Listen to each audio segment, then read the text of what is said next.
Yo, you're watching the Screaming Fish here, people, and once again I'm here for another movie review. Now, Batman the Killing Joke is an animated movie I've really been looking forward to. Admittedly, I have not read the actual comic itself, but I really want to, though.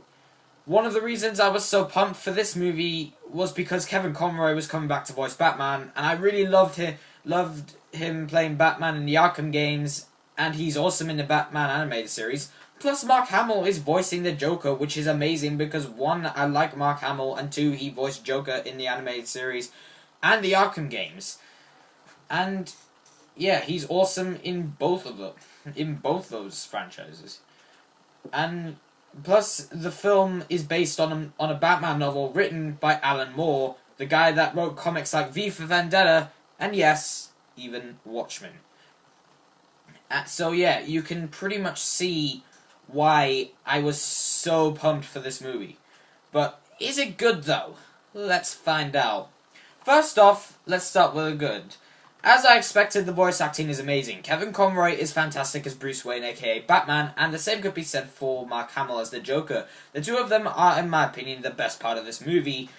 There's not one time where they gave a bad performance in the movie. I also liked Tara Strong as Batgirl. She gave a pretty good performance as the character.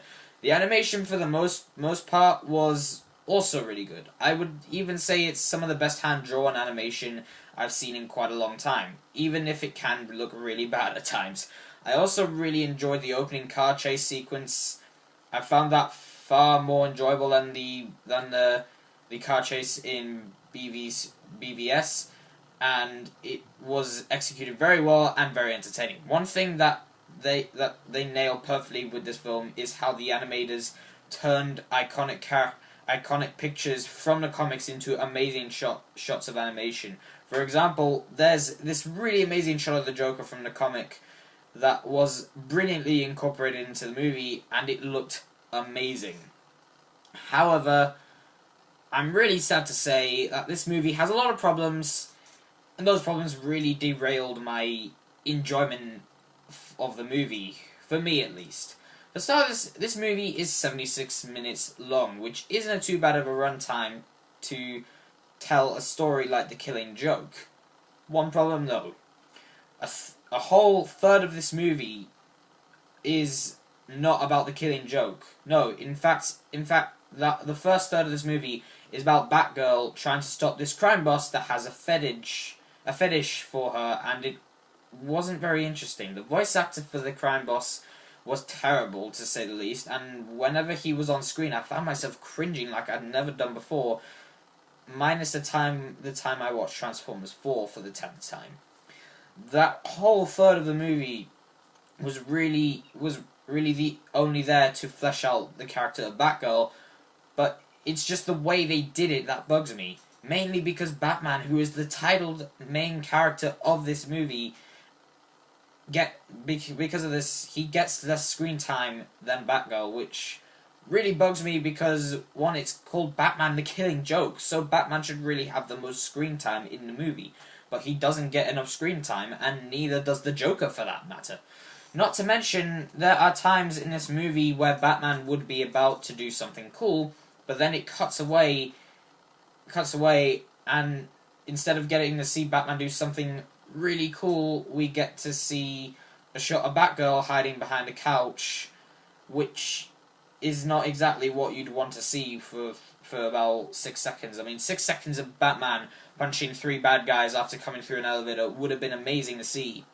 But no, it cut away, and we didn't get to see that.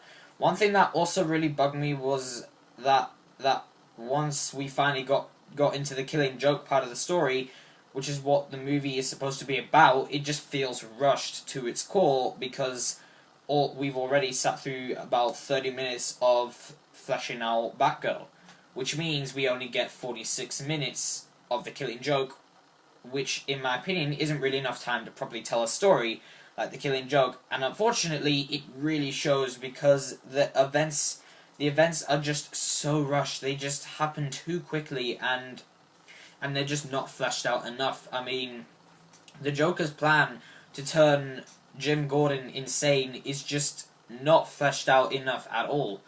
And I really did not get and because of this, I just did not get the motivation here. And yes, I know that it's probably just simply create chaos, but maybe delve into that a little more, because of how we only got 46 minutes of The Killing Joke, we only nothing really gets fleshed out enough. I will say that the ending was, I did enjoy the ending, but it's just not fleshed out well at all. And also, there is a really unnecessary and really out of nowhere romance between Batgirl and Batman, which came out of nowhere, and it just felt really out of place in the movie, and it just did not work well, in my opinion. So, as a whole, I think Batman: The Killing Joke is beautifully animated, with amazing voice acting, and has some really cool moments, but that isn't enough to mask its rushed story and the fact that it just feels like it should be called Batgirl Beyond, because really, Batgirl is the only character in this movie that gets a decent amount of screen time. Everyone else just doesn't get enough screen time in this movie, in my personal opinion. However, I will say this: The Killing Joke did not disappoint me the way Batman v Superman did. In fact, I would say that The Killing Joke is a better movie than BVS, but it still has a ton of problems that really derailed my enjoyment of this movie. So, unfortunately, it's not great. Unfortunately, The Killing Joke is not great. It did not exceed my expectations. But I will say this: it's not terrible. It's not a bad movie. In fact, I would even say it's an okay movie, but mainly because of its beautiful animation and amazing voice acting, and it has some really cool moments that were incorporated from the comics into this movie. But it's just, the story just feels really rushed, and that 30 minutes of trying to flesh out Batgirl just really did not work for me. But I will say this: it is an okay movie. It's not good, it's not bad, it's just okay. So, guys, thank you for watching my review of Batman: The Killing Joke. Yes, it did disappoint me quite a bit, but I will say this: it's not as bad as Batman v Superman. I mean, Batman v Superman I also think is an okay movie, but I think The Killing Joke is a better movie, even if that disappointed me as well. So, yeah. Thank you for watching my review of Batman: The Killing Joke, and I will indeed see you in the next one. Goodbye, guys.